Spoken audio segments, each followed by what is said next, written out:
Imagine this, you're standing beneath the Taj Mahal as dawn breaks. Your breath forms tiny clouds in the crisp morning air. The white marble stands tall before you like a prayer carved in stone, its perfect dome glimmering in the first golden rays of sunlight. But before you can take in its grandeur, before you can speak of timeless love, close your eyes and listen. Listen closely for the haunting echo of a woman's scream that has reverberated off these walls for over 4 centuries. On June 17th, scene 31, far away in a humid chamber, Mumtaz Mahal, the emperor's beloved, pressed her hands against blood-drenched sheets and pleaded with God to end her suffering after 30 hours of excruciating pain. She was giving birth to her 14th child. She would never see her 15th. Now, open your eyes. The monument before you is not just a symbol of love, it is a monument to motherhood itself. Before diving into these forgotten stories of endurance and suffering, if you enjoy uncovering hidden truths of history, please hit the like button and subscribe for more content like this. Also, comment below and let me know where you're tuning in from. It's fascinating that we're exploring these ancient stories from all around the globe, connected by our shared curiosity about the past. Welcome to the hidden world of royal motherhood, a world where queens were not revered for their wisdom, but were chosen for their ability to bear heirs, where pregnancy was not seen as a gift, but as a political requirement, where every labour pain was monitored by court officials, every miscarriage whispered in royal corridors, and every stillborn child symbolised not just personal grief, but the potential for civil strife. These are the stories that are rarely taught in schools. These are the women who paid the ultimate price for the continuation of bloodlines we still study today, whose suffering was not measured in tears, but in children. Here are 10 of history's most prolific queens whose bodies became the battlegrounds for dynasties, and whose lives were consumed by the pressures of royal reproduction. First, Queen Anne of England. Anne Stuart ascended to the throne of England in 1702, but her reign was built upon a foundation of 17 lost dreams. Despite teen pregnancies, she died without a surviving heir, becoming the last monarch of the House of Stuart. Teen times, her body swelled with hope for the Stuart dynasty, and seen times, that hope was crushed. Stillbirths, miscarriages, and children who lived just long enough to be named before their tiny coffins were carried to Westminster Abbey's vault. The tragedy of Anne's story lies not just in the medical facts, but in the political implications of each loss. Every miscarriage was documented by court officials, every stillbirth was scrutinised by physicians looking for someone to blame. Her first child, a stillborn daughter in 1684, set the tragic tone that would define her life. When her longest living child, William, Duke of Gloucester, died at age 11 in 1700, it wasn't just a mother burying her son. It was a dynasty taking its final breath. In Westminster Abbey, where Anne now rests, her sons William, Duke of Gloucester, and 2 infant daughters, Anne and Sophia, along with several stillborn children, also lie in the vault. A further 6 children, whose genders are unknown, were stillborn or miscarried. In total, 20 small coffins surround one larger one, each representing not only a lost life, but dreams unfulfilled, hopes dashed, and a kingdom's future hanging by a fragile thread. Anne's doctors speculated endlessly about her condition. Modern theories suggest systemic lupus erythematosus, antiphospholipid syndrome, or pelvic inflammatory disease. But what we know for sure is that each of her pregnancies became a public spectacle, and each loss was a national tragedy. The Queen's womb was not her own. It belonged to England, and England kept demanding what it could not give. Mumtaz Mahal, beloved by the emperor in the lavish courts of the Mughal Empire, could consider this her own kind of curse. Mumtaz Mahal died from postpartum hemorrhage in Burhanpur on June 17, 1631, after 30 hours of painful labour, delivering her 14th child. She had been pregnant almost every year of her 19-year marriage to Shah Jahan. While his other wives gave him 1 child each, Mumtaz was the most cherished of Shah Jahan's wives. In practice, this meant she bore him 14 children, while his other wives each bore only 1. Reflect on that for a moment. 19 years of marriage, 14 pregnancies, and 7 surviving children. Her body never had the chance to recover, never had a season of rest. She accompanied Shah Jahan on his military campaigns, pregnant, travelling in carriages across rough terrain, because an emperor's favourite could, never be left behind. Despite her numerous pregnancies, Mumtaz travelled with Shah Jahan's entourage during his earlier military campaigns and the rebellion against his father. Mumtaz died from preventable causes, a postpartum hemorrhage that could have been controlled with a blood transfusion. She died because in 1631 medicine could not save a woman who was bleeding out after 30 hours of labour. The Taj Mahal rises from the banks of the Yamuna River as a symbol not just of love, but also of the cost of being valued not as a person, but solely as a producer of heirs. Next, Maria Theresa of Austria. If anyone truly elevated royal motherhood to an art, it was Maria Theresa of Austria. The marriage was based on love, and the couple had 16 children, 10 of whom survived to adulthood. 16 children in 18 years, roughly a pregnancy every 13 months for almost 2 decades, while also managing one of Europe's largest empires. All 16 of Empress Maria Theresa's pregnancies ended with full-term deliveries, with 15 live births and 1 daughter born without signs of life. But Maria Theresa wasn't just giving birth. She was governing an empire. When Maria Theresa, Archduchess of Austria, and Queen of Hungary and Bohemia became pregnant, the news had to be announced publicly. She would be carried in a sedan chair during processions while negotiating treaties between contractions, planning military campaigns while nursing her infants, and overseeing the marriages of her elder children while still giving birth to younger ones. Shortly after giving birth to the younger children, Maria Theresa would be tasked with arranging marriages for the older ones. She led marriage negotiations alongside her military campaigns and state duties, using her children as pawns in dynastic politics and sacrificing their happiness for political advantage. Her most famous daughter, Maria Antonia, would become Marie Antoinette and eventually meet her end on the guillotine. Another daughter, Maria Elizabeth, was once considered one of Europe's most beautiful girls until smallpox scarred her face, ruining her marriage prospects. Even 16 children couldn't guarantee the survival of the dynasty. Next, we have Catherine de' Medici.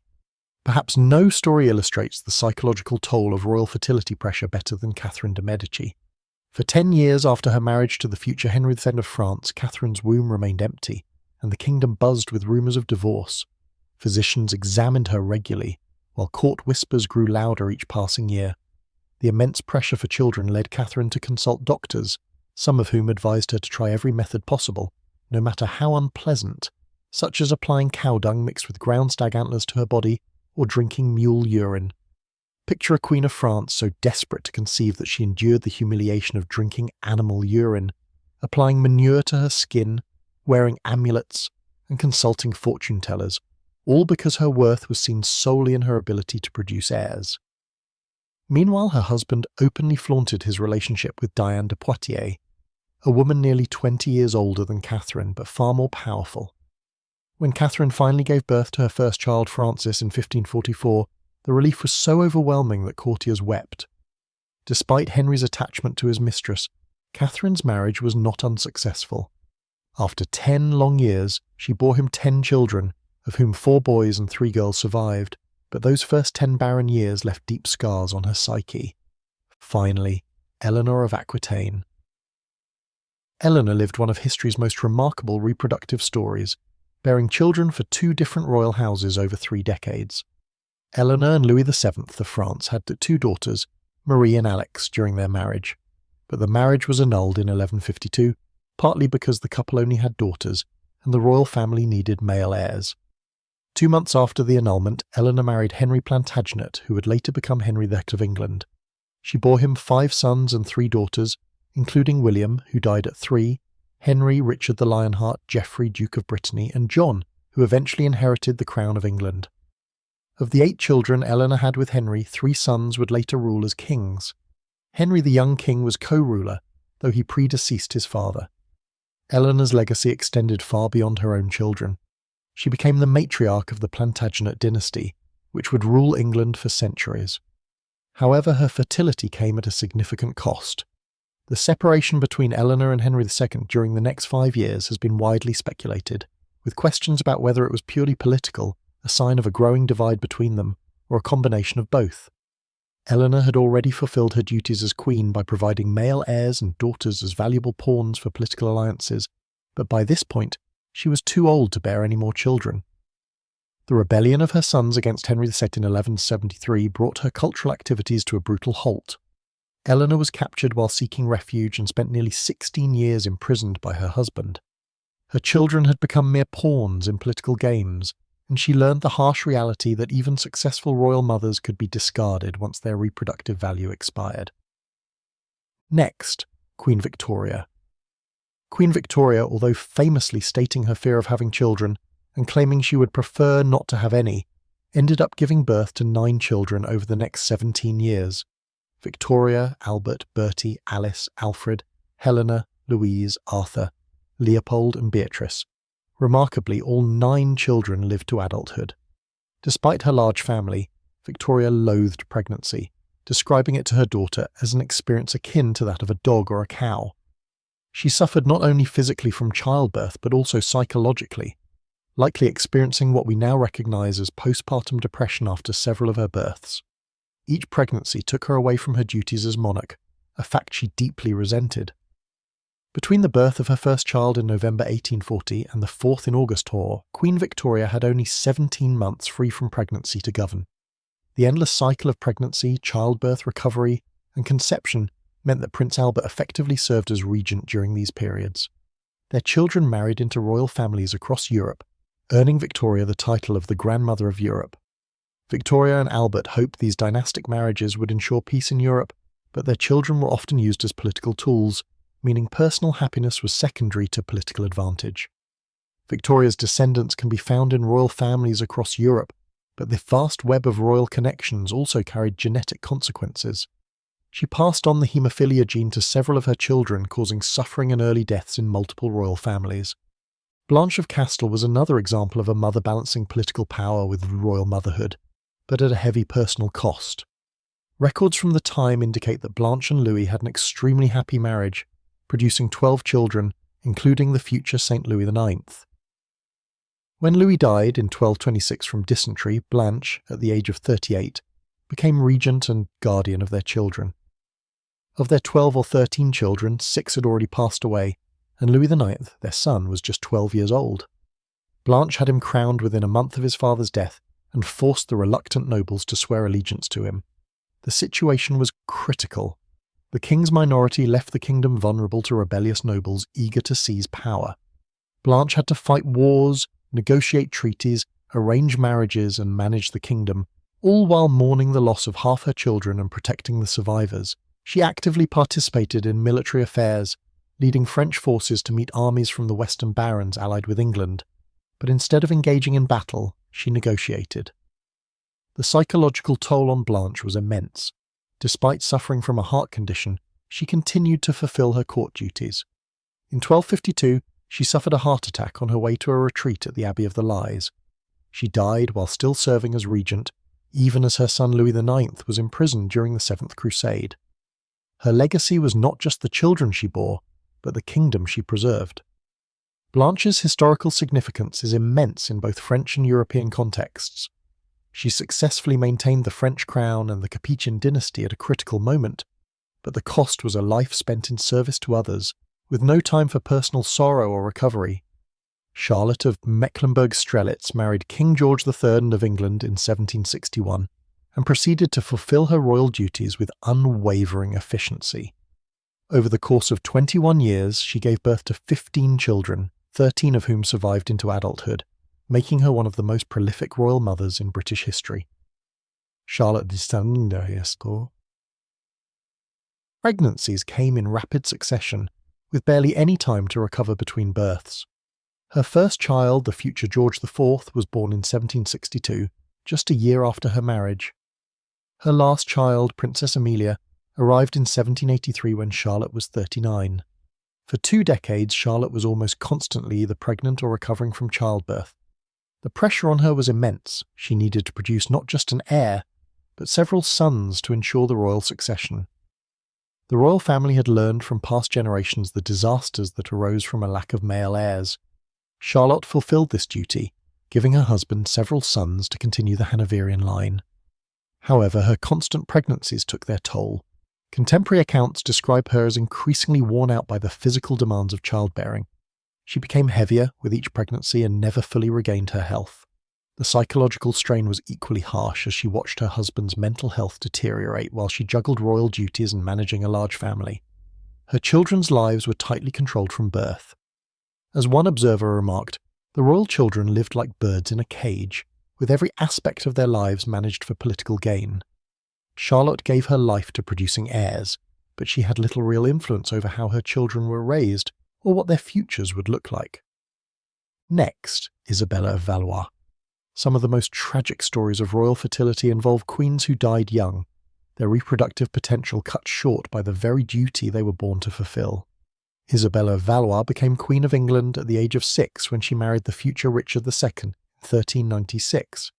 After Richard was deposed and murdered, she was married to Charles VI of France's son, the future Charles VII. Isabella's brief adult life was marked by pregnancy and loss. She married Charles in 1406 when she was 17, and quickly began the expected cycle of royal reproduction. Her first pregnancy ended in stillbirth.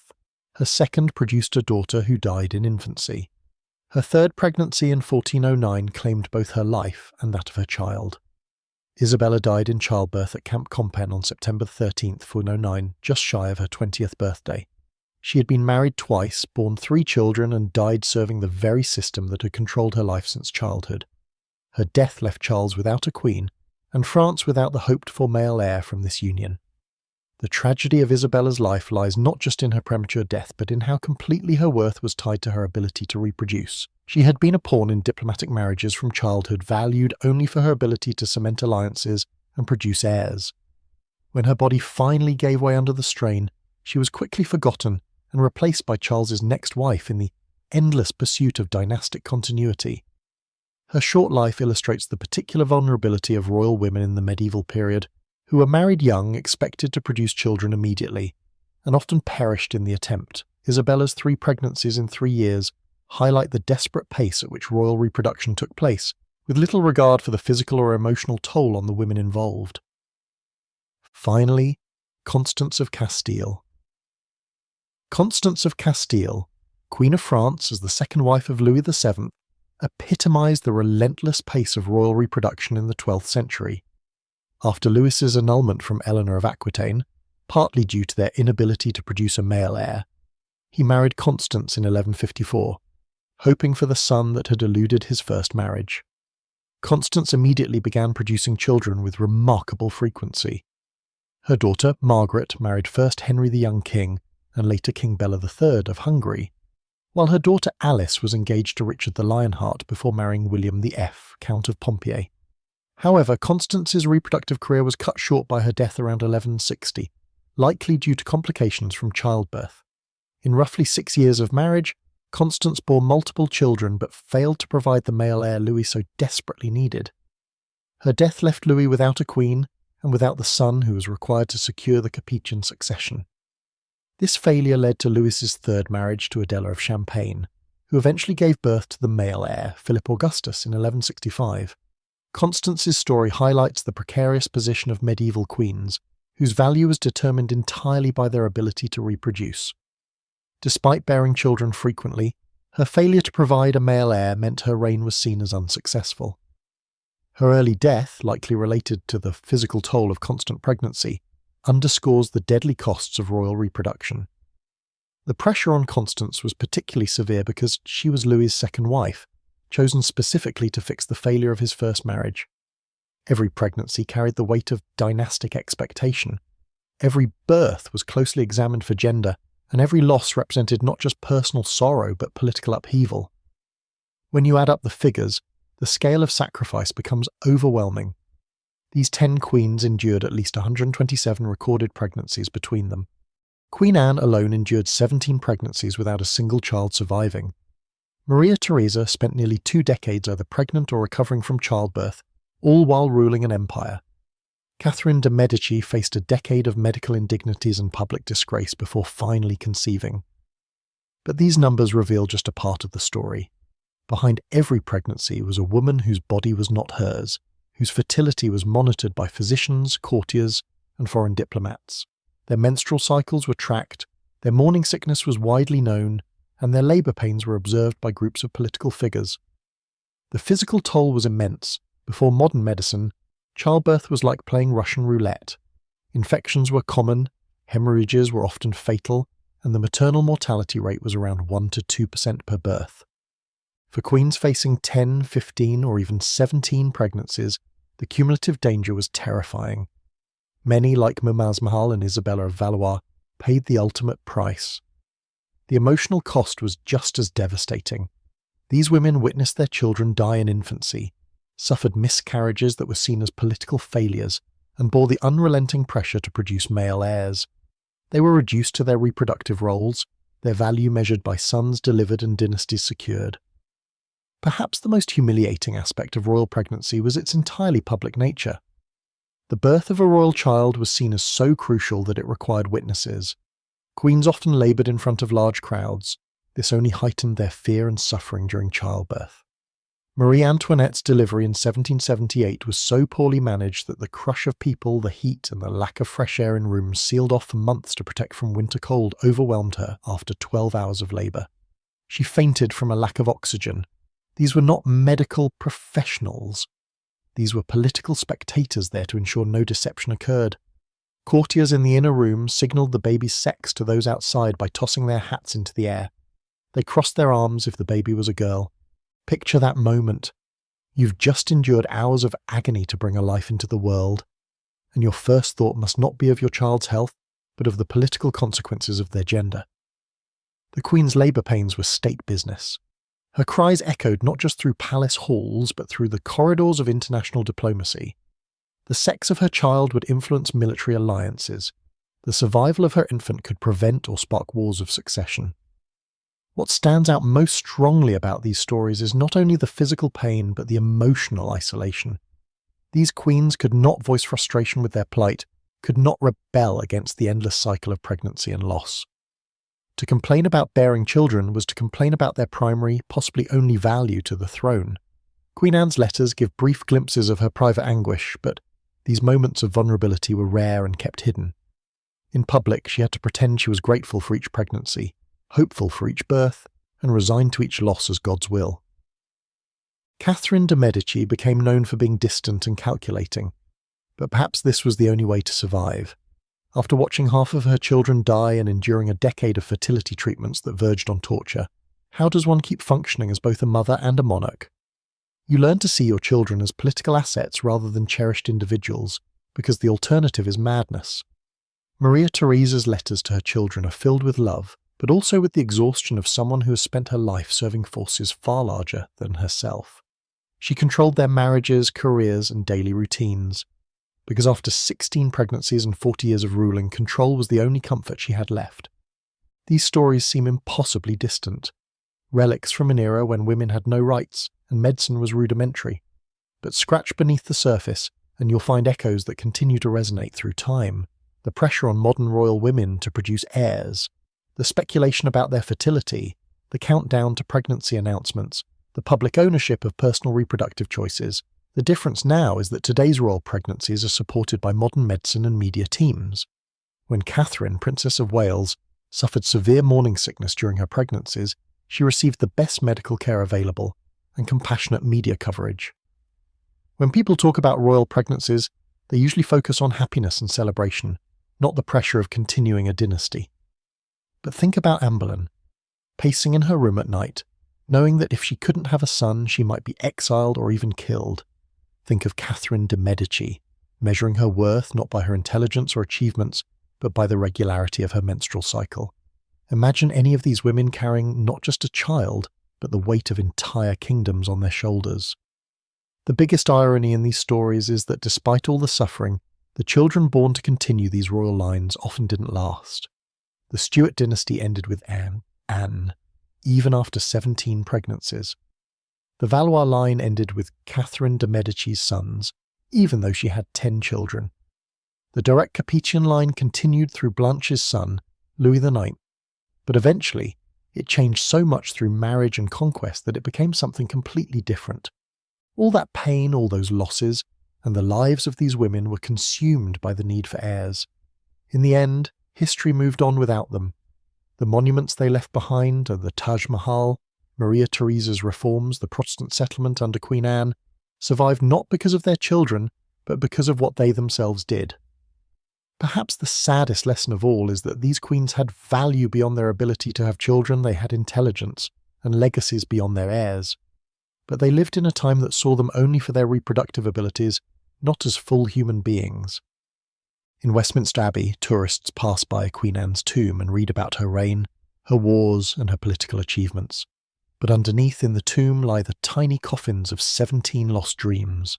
In Agra, millions visit the Taj Mahal and take pictures of its perfect symmetry, but few realize it was built on the grave of a woman who died because she loved her emperor so much she couldn't say no to his demand for more children.